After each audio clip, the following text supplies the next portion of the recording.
김정은 북한 국무위원장은 통일할 생각이 전혀 없다며 하나가 될 수 없는 두 개 국가라고 밝혔습니다. 또 비핵화는 절대 없고 단계적 비핵화는 마주 앉을 명분을 허물고 있다고 말했습니다. 이재명 대통령이 취임 첫 유엔 총회 참석을 위해 오늘 미국 뉴욕으로 출국합니다. 이 대통령은 로이터 통신과의 인터뷰에서 한미 간 관세 협상을 가능한 한 조속히 해결하겠다고 밝혔습니다.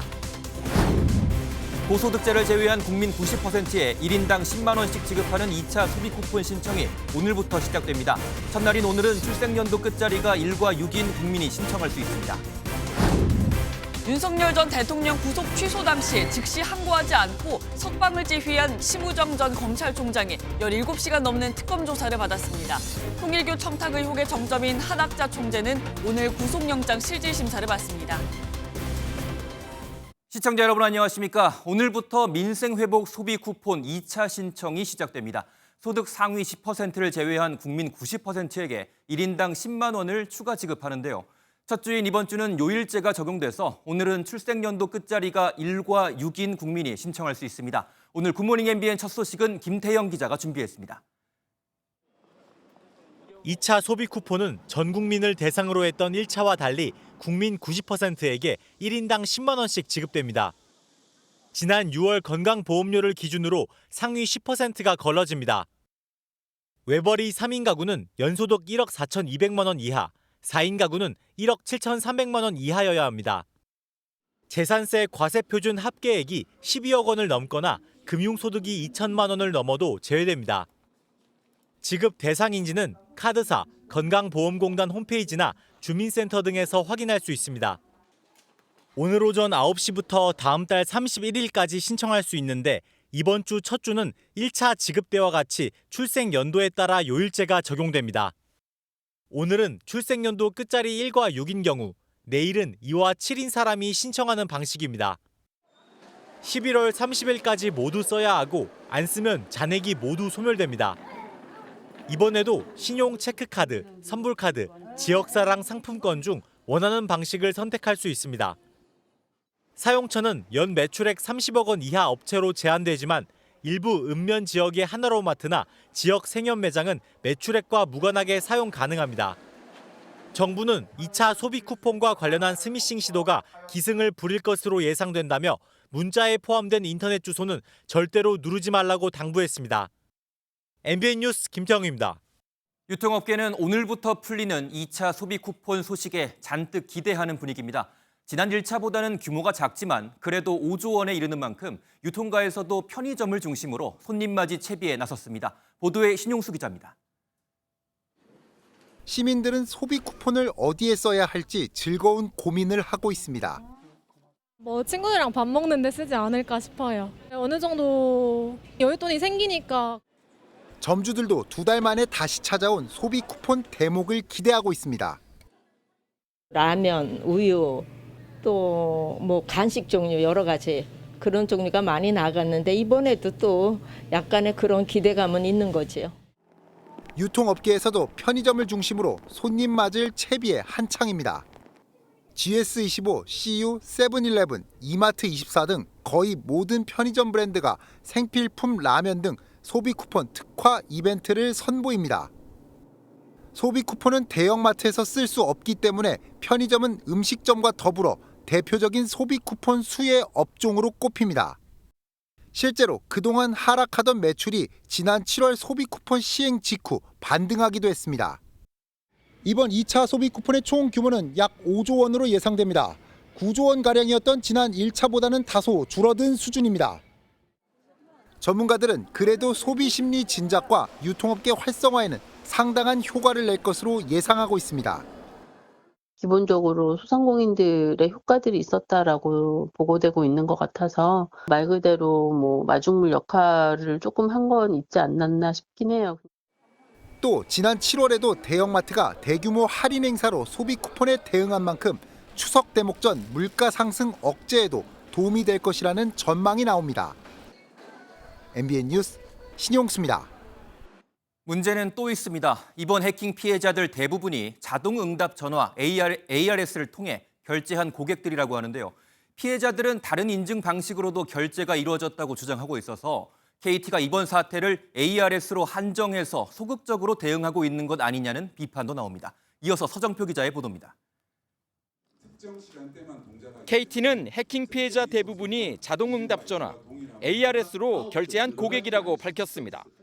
소액 결제 관련해서는 이게 ARS가 대부분이었습니다. 그래서 교통카드 이런 부분은 미세했는데 소액 결제 인증 유형은 자동응답 전화의 ARS, 문자를 통해 결제하는 SMS, 그리고 통신사 패스와 카카오톡 인증 등이 있습니다. 실제로 일부 피해자들은 제3자가 패스 인증을 시도하거나 카카오톡으로도 비정상 접근이 있었다고 주장하고 있습니다. 때문에 KT가 ARS 피해에 국한해 소극적인 대응을 하고 있다는 지적이 나오고 있습니다. 조사 기간을 최근 3개월로 한정한 것도 문제입니다. KT가 ARS 지금 인증 피해자들만을 대상으로 조사에 나섰다는 건데 결국 사건을 축소 은폐하려는 의도가 있었다고. 사태가 일파만 커지자 정부와 국회 움직임도 바빠지고 있습니다. 김민석 국무총리는 오늘 오전 통신사 긴급 현안 점검 회의를 통해 유관부처 보고를 받고 국회도 오는 24일 청문회를 열어 해킹 관련 의혹을 집중 질의할 예정입니다. MBN 뉴스 서정표입니다. 특검 소식 이어갑니다. 지난 3월 윤석열 전 대통령 구속 취소 과정에서 즉시 항고하지 않고 석방을 지휘했던 심우정 전 검찰총장이 어제 내란 특검팀에 출석했습니다. 심 전 총장은 17시간 반에 걸친 특검 조사를 마치고 오늘 새벽 귀가했습니다. 최하원 기자의 보도입니다. 심우정 전 검찰총장이 굳은 표정으로 내란 특검팀 사무실을 빠져나옵니다. 심 전 총장은 쏟아지는 취재진의 질문에도 아무런 답변을 하지 않았습니다.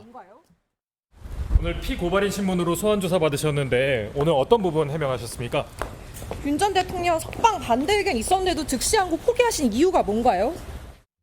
심 전 총장은 직권남용과 직무유기 등 혐의로 공수처에 고발됐고 조은석 특별검사팀이 사건을 넘겨받아 수사를 이어왔습니다.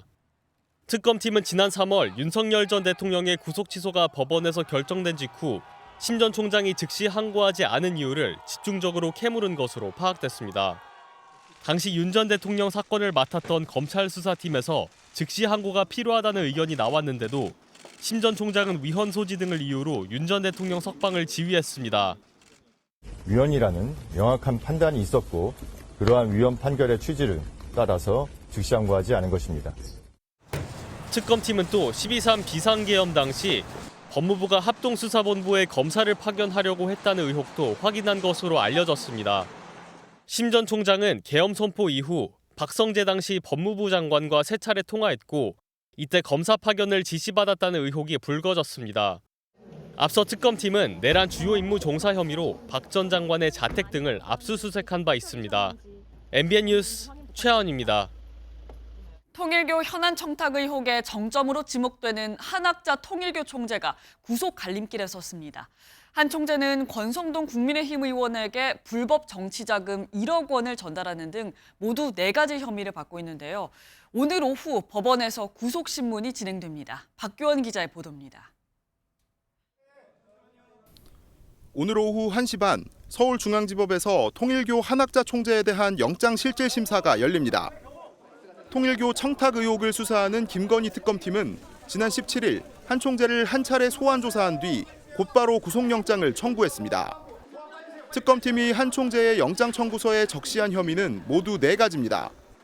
국민의힘 권성동 의원에게 정치자금 1억 원을 전달한 혐의, 건진법사 전성배 씨를 통해 김건희 여사에게 고가의 목걸이 등을 전달한 혐의 등입니다. 한 총재는 특검 조사에서 대부분의 혐의를 부인한 것으로 알려졌습니다. 권성동 의원에게 1억 원 왜 전달하셨나요? 내가 왜 그럴 필요가 있습니까? 김건희 여사한테도 목걸이 가방 전달한 적 없으신가요? 내가 왜 그래야 하는데. 다만 한 총재는 권 의원을 만나 넥타이를 건넨 사실은 인정했습니다. 특검팀은 한 총재가 출석 요구를 3차례 거부한 데다 혐의를 부인하고 있는 만큼 구속신문에서 한 총재의 증거인멸 가능성을 강조할 것으로 보입니다. 오후 4시에는 정원주 전 총재 비서실장에 대한 영장실질심사도 진행됩니다. 특검팀은 정 전 비서실장을 한 총재의 범행에 가담한 공범으로 보고 있습니다. 한학자 총재와 정원주 전 비서실장의 신병 확보 여부는 김건희 특검팀의 통일교 관련 수사에 중요 분수령이 될 전망입니다. 횡령 등 혐의로 구속 기소된 김건희 여사 집사 김예성 씨에 대한 첫 재판도 오늘 서울중앙지법에서 열립니다. MBN 뉴스 박규원입니다. 도이치모터스 주가 조작 혐의 등으로 구속 기소된 김건희 여사의 재판이 모레부터 시작됩니다. 김 여사는 윤석열 전 대통령과는 달리 재판 출석 의사를 보인 상태입니다. 이런 가운데 윤석열 전 대통령은 불구속 상태로 재판을 받게 해달라며 법원에 보석을 신청했습니다. 현지호 기자입니다. 구속 상태로 재판에 넘겨진 김건희 여사의 첫 공판이 오는 24일 서울중앙지방법원에서 열립니다. 첫 공판 기일은 피고인 출석 의무가 있는 만큼 김 여사는 법정에 직접 모습을 드러낼 걸로 보입니다. 김 여사는 도이치모터스 주가 조작과 명태균 공천 개입, 통일교 청탁, 뇌물수수 의혹 등 3가지 혐의를 받습니다. 민중기 특별검사팀은 앞서 5차례 소환 조사를 마친 뒤 지난달 29일 김 여사를 재판에 넘겼습니다. 국민 여러분께 저같이 아무것도 아닌 사람이 이렇게 심려를 끼쳐서 진심으로 죄송합니다. 건진법사 전성배 씨의 재판도 이번 주에 시작되는 만큼 김 여사의 재판 일정은 매우 빠르게 진행될 거란 관측도 나옵니다. 김 여사 사건을 맡은 재판부가 이례적으로 재판 준비 기일을 건너뛰고 곧바로 본 재판을 진행하기로 결정했기 때문입니다. 반면 김 여사 측은 재판을 준비할 시간이 부족하다며 공판 준비 기일을 지정해달라고 요청한 상태입니다. 내란 특검팀이 국무위원 의결권 침해 등 혐의로 윤석열 전 대통령을 추가 기소한 사건의 첫 재판도 오는 26일 예정된 가운데 윤 전 대통령은 법원에 보석을 신청했습니다. 윤 전 대통령 측은 건강상 이유로 불구속 재판이 필요하다고 강조한 걸로 알려졌습니다. 헌정사상 처음으로 전직 대통령 부부의 동시 재판을 앞둔 상황에서 보석 신청이 받아들여질지 관심이 쏠립니다. MBN 뉴스 현지호입니다.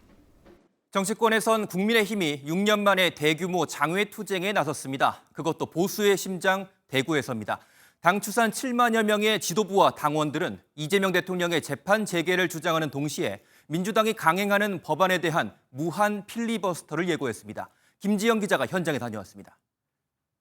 국민의 힘으로 자유민주주의 수호하자! 수호하자! 수호하자!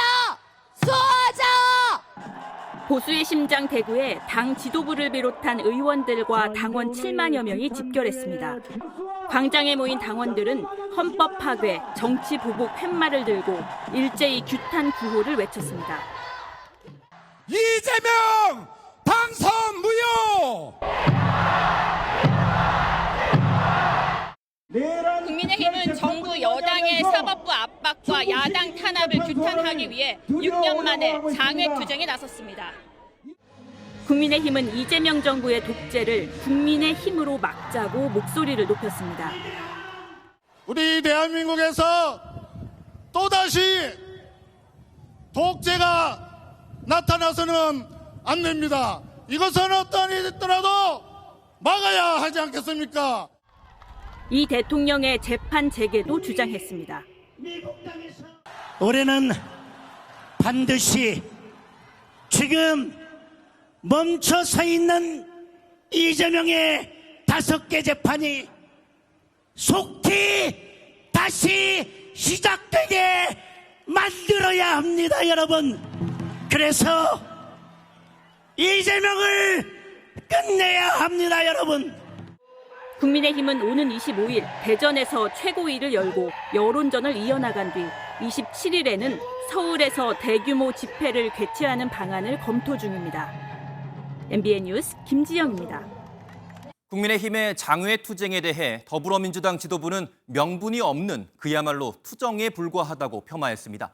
내란에 대한 반성이 전혀 없다고 강조한 건데 민주당은 사법부도 마찬가지라면서 윤석열 전 대통령이 내년 1월 석방되는 일을 막기 위해 조희대 대법원장이 사퇴해야 한다고 주장했습니다. 이 내용은 이교욱 기자가 보도합니다. 국민의힘 장외 집회에 대해 정청래 민주당 대표는 내란 옹호, 대선 불복 세력의 장외 투정이라고 일갈했습니다. 가출한 불량배를 누가 좋아하겠느냐며 윤어게인 내란 잔당의 역사 반동을 국민과 함께 청산하겠다고 밝혔습니다.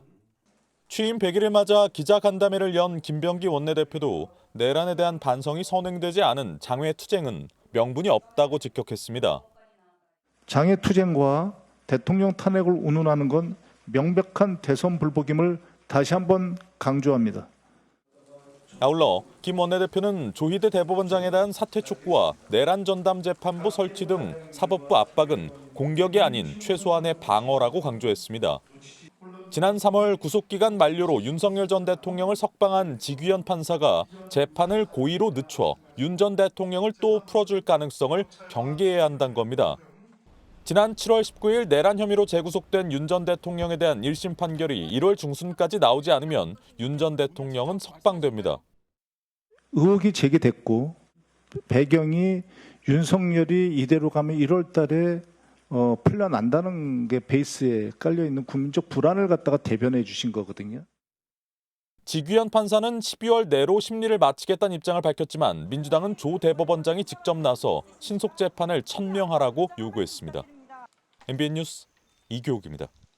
네, 조금 전 들어온 속보 전해드립니다. 김정은 북한 국무위원장이 대한민국과 통일할 생각이 전혀 없다면서 남북 관계에 선을 그었습니다. 북한의 비핵화도 절대 없다고 못 박았는데요. 보도국 연결해서 내용 들어보겠습니다. 김태희 기자, 자세한 내용 전해주시죠. 현재 시각 내일 열리는 유엔 총회를 앞두고 김정은 북한 국무위원장이 남북 관계와 비핵화에 대해 강경한 입장을 내놨습니다.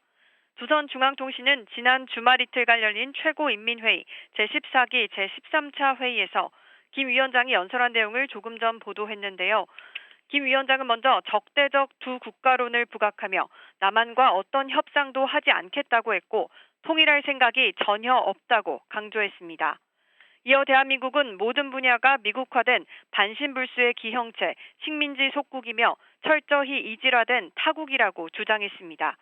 그러면서 결단코 통일은 불필요하다며 어느 하나가 없어지지 않으면 안 될 통일을 우리가 왜 하겠느냐고도 했습니다. 또 비핵화 의지가 전혀 없다는 점을 강조했습니다. 핵을 포기시키고 무장 해제시킨 다음 미국이 무슨 일을 하는가에 대해서는 세상이 이미 잘 알고 있다며 우리는 절대로 핵을 내려놓지 않을 것이라고 밝혔습니다. 김 위원장은 이재명 대통령을 직접 거론하며 국방비 증액과 3단계 비핵화론까지 전임자 숙제장을 뺏긴 것이라며 거부 의사를 분명히 했습니다. 그러면서도 개인적으로 트럼프 미국 대통령과 좋은 추억이 있다고 언급했습니다. 만약 미국이 허황한 비핵화 집념을 털어버리고 진정한 평화 공존을 바란다면 우리도 미국과 마주서지 못할 이유가 없다고 말했습니다. 김 위원장의 이번 강경 발언은 이 대통령의 유엔 총회 연설을 앞두고 한반도 비핵화 논의에 사실상 찬물을 끼얹으려는 의도로 풀이됩니다. 앞서 대통령실은 이 대통령이 유엔 총회 기조연설에서 북한의 비핵화를 포함한 한반도 평화 구축에 관한 방안을 언급하겠다고 밝혔습니다. 지금까지 보도국에서 MBN 뉴스 김태희입니다. 이재명 대통령이 제80차 유엔 총회 참석을 위해 오늘 미국 뉴욕으로 출국합니다. 총회 기조연설에서 한국이 민주주의 국가로서 국제사회의 책임 있는 일원으로 복귀했다는 점을 선언하고 한반도 평화 정착을 위한 비전을 제시할 계획인데요. 출국을 하루 앞둔 어제 이 대통령은 외국군 없이 자주국방이 불가능하다는 생각은 굴종적인 사고라면서 상당히 센 발언을 내놨습니다. 서남빛 기자가 보도합니다. 이재명 대통령이 유엔 총회 참석차 미국 출국을 하루 앞두고 자신의 SNS에 강력한 자주국방의 길을 열겠습니다라는 제목으로 올린 글입니다. 이 대통령은 1년 국방비가 북한 국가 총생산의 약 1.4배이고 세계 군사력 5위를 자랑한다면서 문화 강국이자 방위 산업 강국이라고 말했습니다. 이어 상비병력 절대 숫자의 비교만으로 우리의 국방력을 걱정할 필요는 없다고 강조했습니다. 앞서 유영원 국민의힘 의원이 국방부로부터 받은 자료에 따르면 우리 군 병사 규모는 2040년 15만 명으로 줄어드는 반면 북한은 113만 명에 달합니다. 이 같은 내용이 담긴 언론 보도들이 나오자 이 대통령이 직접 SNS 글로 반박에 나선 겁니다. 특히 이 대통령은 외국 군대가 없으면 자주국방이 불가능한 것처럼 생각하는 일각의 굴종적 사고가 있다고 지적했습니다. 이어 외국 군대가 없으면 국방을 못한다는 식의 인식을 질타한 노무현 대통령이 떠오른다고 덧붙였습니다. 이처럼 야당 의원실 자료에 대해 이례적으로 SNS를 통해 반박 글까지 올린 건 유엔 총회를 앞두고 미국을 향한 메시지를 던진 것이란 분석도 나옵니다. 경제협력 분야뿐만 아니라 안보협력 분야에서도 미국이 한국을 괴롭힐 수 있는 카드가 여러 가지가 있다. 이런 가능성에 대해서 선제적으로 대응한 그런 메시지로 보입니다. 이 대통령의 주장에 대해 국민의힘은 북한 핵이라는 현실을 무시한 것이라며 한미동맹을 깨자는 말로밖엔 이해되지 않는다고 비판했습니다. MBN 뉴스 서남비입니다. 정부 조직법 개정안 처리를 두고 여야가 정면 충돌을 예고했습니다. 여당은 오는 25일 본회의에서 반드시 처리하겠다는 입장이고 야당은 전면 필리버스터로 맞대응에 나설 전망입니다. 보도에 민지숙 기자입니다. 출범 100일을 넘긴 이재명 정부의 국정 운영을 정상화하기 위해 더불어민주당은 오는 25일 정부조직법을 처리하겠다고 밝혔습니다. 25일 날까지는 무조건 결정이 날 겁니다. 그 문제 가지고 타협은 없다는 말씀입니다. 개정안에는 검찰청 폐지와 중대범죄수사청 신설, 기획재정부 분리와 기후에너지환경부를 설치하는 내용 등이 담겼습니다. 민주당은 방송통신위원회를 없애고 방송미디어통신위원회를 신설하는 법안도 함께 처리할 방침입니다. 야당이 상임위원장을 맡고 있어 본회의 상정이 어려운 금융감독위원회 설치와 같은 법안은 패스트트랙으로 강행한다는 계획입니다. 오늘 행안위 전체 회의를 거친 개정안은 24일 법사위를 통과해 오는 25일 본회의 표결에 붙여질 전망입니다. 국민의힘은 모든 법안에 필리버스터로 맞대응하겠다는 방침입니다. 모든 정부조직법 개정안이 국민의 목소리를 외면하고 정부의 그리고 민주당 정부의 집권 연장을 위한 그런 의도와도 맞닿아 있다고 생각을 합니다. 국민의힘은 오늘 오후 3시 의원총회를 열고 구체적인 대응 방안을 확정할 예정입니다. 이처럼 여야가 필리버스터 대결로 치닫게 되면 방송 3법과 노란봉투법, 더 센 상법 처리에 이어 이재명 정부 출범 뒤 세 번째 극한 충돌이 될 전망입니다. MBN 뉴스 민지숙입니다. 네, 국회 출입하는 김도형 기자와 정치권 소식 좀 더 얘기 나눠보겠습니다. 어서 오세요. 네, 김 기자, 이 앞서 나왔던 리포트 정부 조직법 개정안에 대한 내용이었는데 이어서 한번 얘기를 해보겠습니다. 김병기 원내대표가 이 야당과 합의를 했었던 내용으로 가는 것 같습니다. 결국은 협치 없이 그냥 진행되는 거 아닌가요? 네, 앞서 그 여당 투톱의 갈등이 그동안 말이 참 많았었죠. 예. 아시다시피 특검법 연장을 안 하는 대신에 정부조직법 개정안을 처리하자는 내용의 여야 합의안이 갈등의 단초였는데요.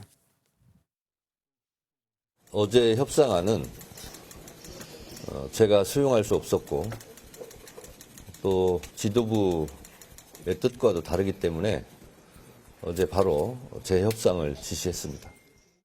아까 공개사과 얘기하시면 좀 어떤 마음에서 말씀 좀 하셨던 거예요? 아니 쉬운 말이잖아요. 어려운 말인가요? 그런 거 할 때 혼자 하나요? 네, 이후 당정대 고위급 만찬에서 두 사람이 함께 악수하면서 갈등을 봉합하려는 모습들을 볼 수 있었습니다. 예. 어제 기자회견에서 김병기 원내대표가 봉합이 아니라 완전히 회복됐다고 강조했습니다. 예. 제가 한 40년 살아보니까요.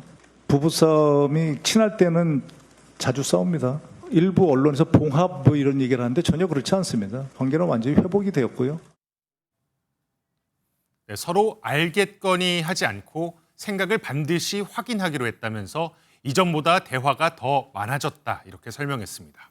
네, 그런데 방금 이 김병기 원내대표 발언을 좀 보면요. 완전히 회복되었다 이 부분을 좀 강조한 것 같거든요. 근데 좀 진짜로 좀 수습이 된 게 맞습니까? 어떻습니까? 네, 속내는 둘만 알 수 있겠죠. 예. 다만 수습을 해야만 하는 이유는 분명합니다. 정부 조직법 개정안이나 개혁 입법을 속도감 있게 처리해야 하는데 여당 투톱 간 균열이 노출되면 동력이 약해질 수 있습니다. 그렇죠. 정기국회 또 국정감사가 시작되면 야당의 공세 만만치 않을 거니까 단일 대우로 대응할 필요가 있는 겁니다. 네, 이번에는 야당 얘기로 한번 넘어가 볼 텐데요. 자, 국민의힘은 대구에서 지금 장외투쟁에 나섰는데 국회에서는 좀 어떻게 대응을 해나가겠다고 좀 보입니까? 네, 현실적으로 필리버스터밖에 없기는 합니다. 그렇군요. 국민의힘 지도부는 의원들을 상대로 여야가 합의하지 않은 모든 법안의 필리버스터를 진행할지 의견을 수렴하고 있습니다. 예. 과거엔 특정 법안만 필리버스터를 하며 부당성을 알리는 데 집중했다면 이제는 그 범위를 모든 법안으로 확대하겠다는 겁니다. 예. 사실 민주당이 지금 절대 다수 의석인 만큼 이 필리버스터가 좀 의미가 없을 수도 있다. 이런 의견도 있거든요. 좀 어떻게 봐야 됩니까? 네, 결과적으로 법안 처리를 막을 방법은 없습니다. 예. 아시다시피 필리버스터가 시작되면 24시간 뒤에 민주당이 강제 종료하고 네. 이른바 살라미 전략을 펴겠죠. 적어도 법안 통과를 지연시키는 효과는 그래도 있습니다. 야당은 법안 처리를 최대한 지연하면서 다음 달 초 추석 연휴 차례상 민심을 겨냥하는 것으로 보입니다. 민주당 주도의 국회 운영이 입법 독재란 여론전을 펼치자는 취지입니다. 예, 여야 대치가 좀 더 첨예해질 것 같습니다. 좀 더 지켜봐야 될 것 같고요. 자, 다음 주제로 한번 가볼 텐데요. 지금 김민석 국무총리의 모습이 나와 있습니다. 어제 이 김 총리가 SNS에 모욕감을 느꼈다 이런 글을 올렸거든요. 무슨 내용입니까? 네, 현수막부터 함께 한번 보시겠습니다. 예. 경북 경주 시내에 설치됐던 한국 수력원자력 월성본부의 현수막입니다. 예. 현수막을 자세히 보면 지방세로 2,190억 냈다죠. 무료로 주는 국수 맛있게 먹었잖아 등의 아하. 내용이 담겼습니다. 예. 이게 시민을 조롱하는 거 아니냐는 논란이 불거지면서 현수막은 철거됐다고 합니다. 예, 방금 김 기자가 말했던 것처럼 문구가 좀 다소 황당하게 들리기도 합니다. 좀 이런 현수막 설치한 이유 뭘까요? 네, 한수원 측이 고준위 방사성 폐기물 특별법 시행령 발표를 앞두고 지역의 반대 여론이 높아지자 이 같은 현수막을 설치한 것으로 보입니다. 예. 그러니까 그동안 지역에 기여한 바가 크다는 점을 강조하려 했던 것으로 풀이되는데요. 김민석 국무총리는 문구가 너무 모욕적이라며 사태 경위를 확인하겠다고 밝혔습니다. 예. 공공기관의 행사 지원은 한 푼 던져주는 그런 것이 아니라며 그런 태도와 비아냥으론 국민의 마음을 얻을 수 없다고 지적했습니다. 예, 조금 전 들어온 속보도 한번 다뤄보겠습니다. 이재명 대통령이 한미 협상에 대한 내용을 좀 공유했다고요? 네, 한미는 3,500억 달러 대미 투자를 놓고 미국 정부와 이견을 지금 보이고 있죠. 예. 이 대통령은 로이터 통신과의 인터뷰에서 미국 요구를 수용하면 금융위기에 직면할 수 있다고 밝혔습니다.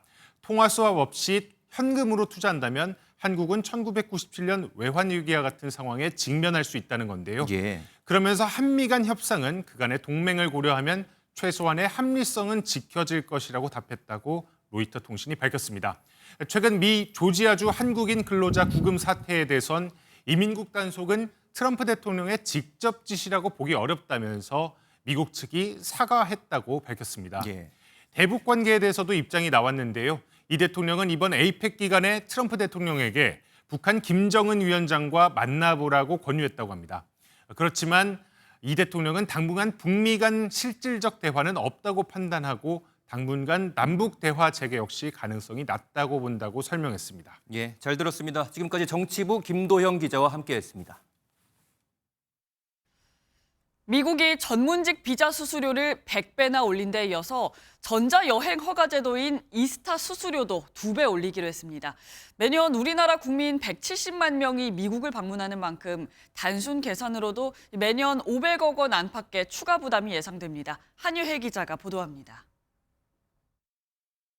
9월 30일 이후 모든 이스타 신청에는 새로운 수수료인 $40가 부과된다. 미국 세관 국경보호국 공식 홈페이지에 올라온 공지 내용입니다. 미국을 여행할 때 사용하는 이스타는 별도의 비자 신청 없이 최대 90일 동안 관광이 가능한 전자여행 허가 제도입니다. 기존에는 이스타를 받기 위해 수수료 $21를 내면 됐지만 오는 30일부터 2배인 $40로 인상되는 겁니다. 지난해 미국을 방문한 한국인 관광객 수는 170만 명. 여행업계에선 이스타 유효 기간이 2년인 만큼 미국 방문 계획이 있는 사람은 수수료가 오르는 9월 30일 이전에 신청하는 게 좋다고 말했습니다. 전문직 비자 수수료를 100배 올린 데 이어 여행 허가제도 수수료까지 올린 건 반이민주의와 자국 우선주의라는 트럼프 행정부의 정책 기조를 반영한 행동으로 풀이되는데 이 과정에서 혼선도 빚어지고 있습니다. That's the policy here, $100,000 a year for H-1B visas. 불과 하루 전 러트니 장관의 설명과 달리 백악관은 수수료는 연관 부과가 아닌 일회성이며 신규 비자 신청자에만 인상이 적용된다고 밝혔습니다. 외국인 고용이 많은 미국 기업들의 우려를 의식해 트럼프 행정부가 한 발 물러섰다는 분석이 나옵니다. MBN 뉴스 한여입니다. 관세 후폭풍으로 우체국의 미국행 소포 접수가 한 달 가까이 중단됐습니다. MBN 취재 결과 이르면 추석 전에 소포 접수가 재개될 전망입니다. 유승호 기자가 단독 보도합니다. 미국 관세 정책 변화로 우리 우체국 국제 배송 시스템에 차질이 생겼습니다. $800 이하 제품 면세 혜택이 사라지고 미 세관이 인정한 기관에 먼저 관세를 신고 납부해야 소포를 보낼 수 있게 된 겁니다. 우체국은 미국행 소포 접수를 사실상 전면 중단했습니다. 8월 25일부터 그리고 EMS 서비스는 8월 26일부터 접수를 중지하고 있습니다. MBN 취재 결과 최근 우체국과 관세 대납 업체의 협의가 막바지에 이른 것으로 알려졌습니다. 우체국 측은 EMS와 일반 소포 모두 추석 연휴 전 접수를 재개할 수 있도록 추진 중이라고 밝혔습니다. EMS 프리미엄과 달리 일반 소포와 EMS는 소포를 보내는 사람이 관세를 부담하게 됩니다. 제가 든 이 상자에 무게 5kg, 30만 원어치 물건을 미국에 보내려면 기존에는 우편 요금만 내면 됐습니다. 그런데 앞으로는 15% 관세 부과로 4만 5천 원을 더 내야 하고 여기에 수수료까지 더해지면 부담은 더욱 커집니다.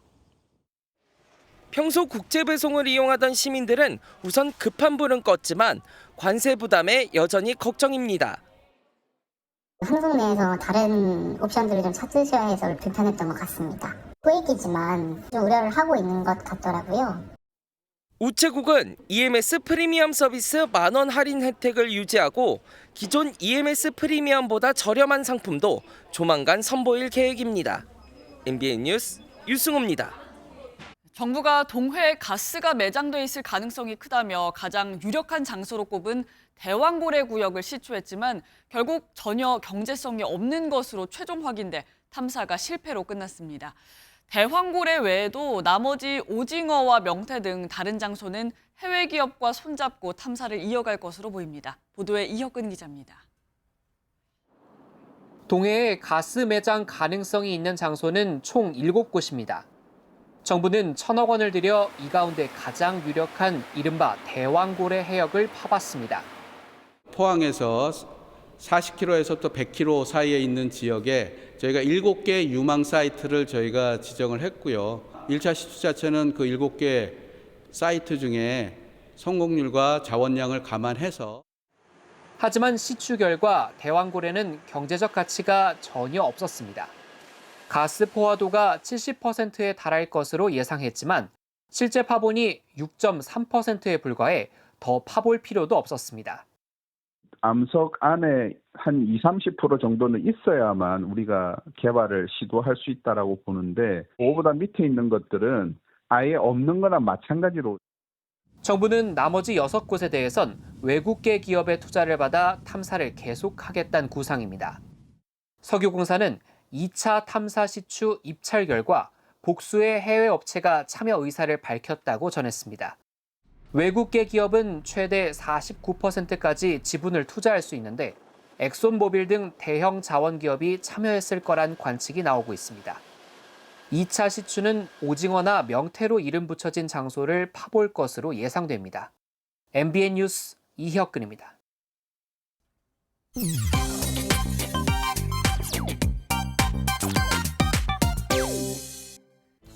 히말라야 산맥 해발 5,500m 고도에서 대규모 불꽃놀이가 펼쳐졌습니다. 설산 아래 능선을 따라 형형색색의 불꽃이 순차적으로 터지는데요.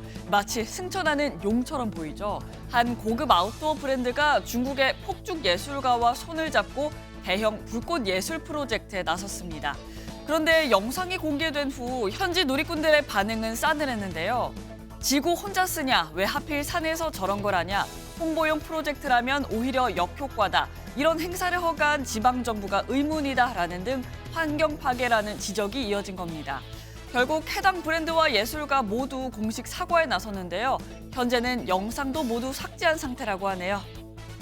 그런가 하면 이번 주 토요일 국내에서도 매년 기대를 모으고 있는 불꽃축제가 열립니다. 서울 여의도 한강공원 일대에서 진행되는 서울 세계 불꽃축제인데요. 매년 100만 명이 넘는 인파가 몰리며 자리 잡기 경쟁이 치열한 만큼 불꽃 인플레이션도 갈수록 심해지고 있습니다. 여의도의 한 고급 호텔 스위트룸은 1박 가격이 1,300만 원을 넘겼고요.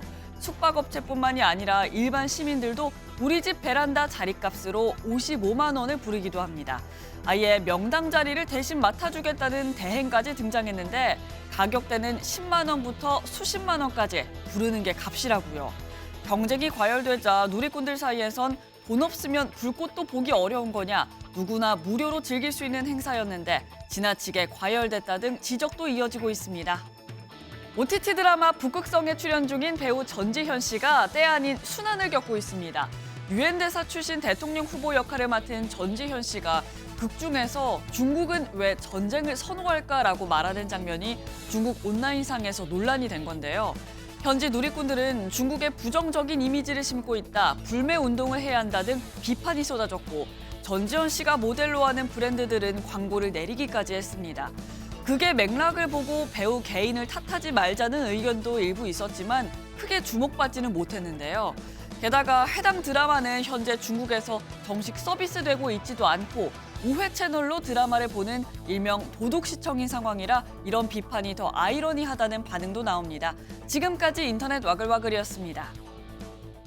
전 세계적으로 사랑받는 K-팝은 음악과 춤, 패션과 퍼포먼스가 유기적으로 결합한 종합예술이죠. 그런데 음악을 만든 작곡가와 작사가에겐 저작권이 있지만 춤을 만든 안무가에겐 저작권이 없습니다. 노래가 아무리 선풍적인 인기를 끌어도 안무가는 빈손이란 얘기죠. 보도에 심가영 기자입니다. 절도 있는 동작과 호흡의 댄스로 2,600만 명의 유튜브 구독자를 보유한 세계적인 영향력의 안무팀 1밀리언. 영상마다 조회수는 억 단위지만 정작 안무팀에게 돌아가는 저작권료는 한 푼도 없습니다. 음악이나 영화와 달리 현행법상 안무는 저작물로 인정되지 않기 때문입니다. SNS상 댄스가 인기를 끌어도 수입으로 이어지지 않고 무단도용을 당해도 대응 방법이 마땅치 않습니다. 제가 안무 짰다라는 거 명시하고 사용해 주세요. 근데 이거는 안 될 것 같아요. 이렇게 거절당하는 경우가 굉장히 많아요. 너무 당연하게 요청할 수 있는 기본 권리거든요. 열악한 환경 속에서 최근에서야 제도적 보장을 받을 길이 열렸습니다. 재작년 말 문화체육관광부가 저작권 사각지대로 지적한 지 1년여 만에 안무를 저작물로 명시하는 개정안이 발의됐습니다. 법 통과 시 안무 역시 창작물로서의 권리를 명확히 보호받을 수 있게 됩니다. K-팝의 우리가 성공적인 무대 뒤에는 물론 작곡 작사도 있겠지만은 안무가들의 창의적인 노력이 뒷받침되어 있었는데 정당한 권리를 받을 수 있는 기회를 마련해 드려야 되겠다. 창작자가 남긴 발자취이자 다시 무대에 설 수 있는 힘, 저작권 강화가 K-문화의 경쟁력으로 이어질 것이란 전망입니다. MBN 뉴스 심가현입니다. 캐나다와 영국이 주요 7개국 G7 가운데 처음으로 팔레스타인을 국가로 인정했습니다. 유엔 총회에서 프랑스 등 다른 나라들도 팔레스타인을 국가로 인정하는 것에 동참할 것으로 보입니다. 보도에 백길종 기자입니다. 현지 시각 21일 캐나다와 영국, 호주, 포르투갈이 팔레스타인을 국가로 공식 인정했습니다. 캐나다 총리는 팔레스타인 자치정부가 주도하는 국가를 인정한다고 밝혔고 영국의 스타머 총리도 두 국가 해법의 희망을 되살리겠다며 승인 결정을 발표했습니다. That the United Kingdom formally recognizes the state of Palestine. 마크롱 프랑스 대통령도 이스라엘과 팔레스타인이 평화롭게 공존해야 한다며 유엔 총회에서 입장을 공식화하겠다고 밝혔습니다. 이스라엘은 하마스 테러에 보상을 주는 것이라며 강하게 반발했습니다. יש לי מסר ברור לאותם מנהיגים שמכירים במדינה פלסטינית לאחר הטבח הנורא ב7 באוקטובר. אתם מעניקים פרס עצום לטרור. 팔레스타인 자치정부는 환영했습니다. This also sends a very clear message of hope to the Palestinian people who are facing an existential threat. 현재까지 팔레스타인을 국가로 인정한 나라는 유엔 회원국 193개 중 150여 개국, 상임이사국 가운데 미국만이 반대 입장을 고수하고 있습니다. 국제사회는 팔레스타인 국가 승인이 전쟁을 이어가고 있는 이스라엘에 대한 압박 효과로 이어지길 기대하지만 실질적 변화를 이끌긴 어렵다는 지적도 나옵니다. MBN 뉴스 백길종입니다.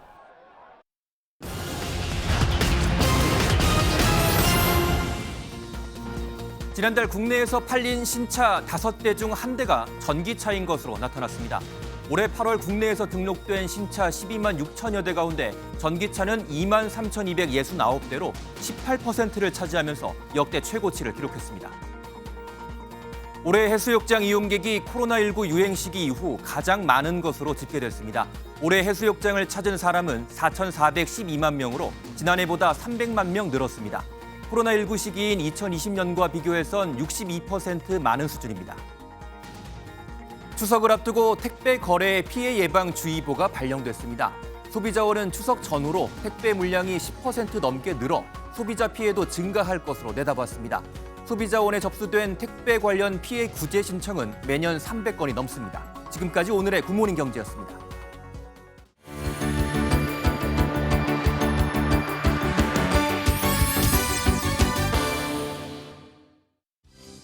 굿모닝 월드입니다. 매년 이맘때 우리나라뿐만 아니라 세계 곳곳에서도 다양한 축제가 열리는데요. 이때만을 위해 특별히 만들어진 맥주를 1리터 잔에 즐길 수 있는 세계 최대의 맥주 축제가 개막했습니다. 독일로 떠나보시죠. 전통 의상을 차려입은 이들이 독일 뮌헨 거리를 가득 메웁니다. 세계 최대 맥주 축제 옥토버페스트 개막 이튿날 수백 명의 주민들이 직접 퍼레이드에 참여했는데요. 남성들은 무릎까지 오는 가죽 바지를 입고 여성들은 앞치마와 리본 매듭으로 장식한 드레스를 입었습니다. 이외에도 마차와 전통악단, 고개사들이 등장해 관람객들의 눈길을 사로잡았다는군요. 190회를 맞은 올해 옥토버 페스트는 10월 5일까지 열리는데요. 축제장엔 대형 관람차와 놀이기구, 맥주 텐트가 들어서 전 세계 관광객들을 맞이했고 사람들은 1리터 맥주잔을 부딪히며 개막을 함께 축하했습니다. 그런가 하면 프랑스에는 패러글라이딩에 진심인 사람들이 모두 모였습니다. 저마다 기발하고 독특한 복장으로 하늘을 날았는데요. 감상해 보시죠. 스케이트보드를 타고 하늘을 날아오르는 원숭이부터 다리를 휘날리는 파란 문어와 노란 구름을 탄 드래곤볼 캐릭터도 패러글라이딩에 나섰습니다. 올해로 52회를 맞은 세계 최대 규모의 패러글라이딩 축제 이카로스컵이 프랑스 남동부 알프스 지역에서 열렸는데요.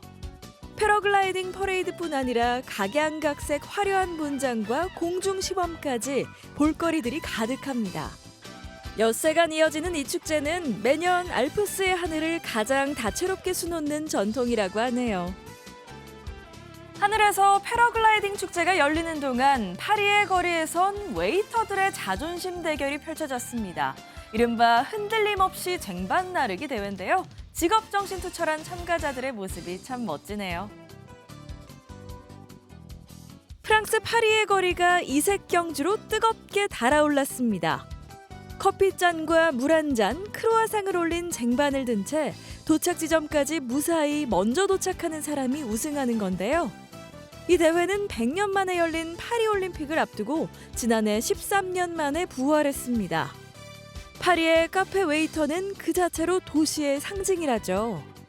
은퇴한 한 웨이터는 프랜차이즈 버거 가게와 달리 카페는 손님이 만족할 때까지 요리를 바꿔주는 곳이라며 서비스 정신을 강조했습니다.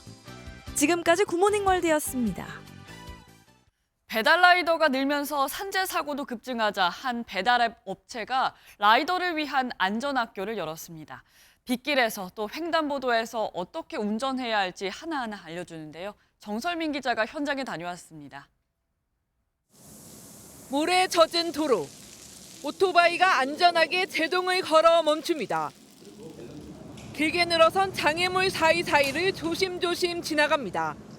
배달 라이더들이 안전한 운전 습관을 배우는 곳입니다. 출발 직전에 좌우로 숄더 체크하는 방식이 있어요. 그전에는 교육받기 전에 그냥 무분별하게 출발해서 사고가 일어났었다면은 지금은 안전사고 없이. 배달의 민족이 경기 하남에 총면적 축구장 1개 크기의 라이더 스쿨을 새롭게 열었습니다. 이렇게 신호등과 횡단보도 등이 갖춰져 실제 도로에서처럼 교육을 받을 수 있습니다. 최근 라이더 숫자가 급증하면서 덩달아 사고도 늘자 이들을 위한 전문 교육기관을 만든 겁니다. 초보 라이더분들은 보통 자전거만 타고 오토바이랑 이제 바퀴가 2개다 보니까 편하게 이제 탈 수 있다라고 생각을 하시죠. 하지만 오토바이는 엄연한 자동차이고요. 배민이 지난 2021년 처음으로 라이더 교육에 나선 뒤 22,000명이 교육을 받았고 이들의 사고율은 50% 넘게 줄어들었습니다. 성장의 핵심 파트너는 라이더님들입니다. 라이더님들의 안전한 환경에서 일할 수 있도록 하는 것이 배달 문화의 완성이라 생각하고 4년 연속 산재 1위가 배달앱인 가운데 안전한 배달 문화가 자리 잡을 수 있을지 주목됩니다. MBN 뉴스 정세민입니다. 아침 공기가 제법 서늘합니다. 현재 서울이 17.8도, 경북 봉화는 10.6도를 가리키고 있는데요. 낮에는 가을볕이 내리쬐면서 기온이 크게 올라 하루 새 일교차가 크겠습니다. 아침까지 강원과 전남 내륙으로는 안개가 짙게 끼겠습니다. 남해안과 제주도로는 초속 20m 안팎의 강한 바람이 부는 곳이 있겠습니다.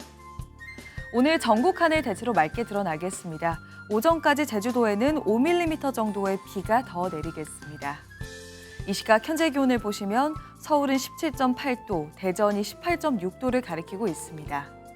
한낮에는 서울이 25도, 전주 26도, 부산 27도까지 올라서 어제보다 2에서 3도 정도 더 낮겠습니다. 오는 수요일에는 다시 전국에 비가 내리겠습니다. 수도권 지역의 비는 목요일 아침에 그치겠지만 충청과 남부, 제주는 목요일 밤까지 이어지는 곳이 있겠습니다. 내셨습니다.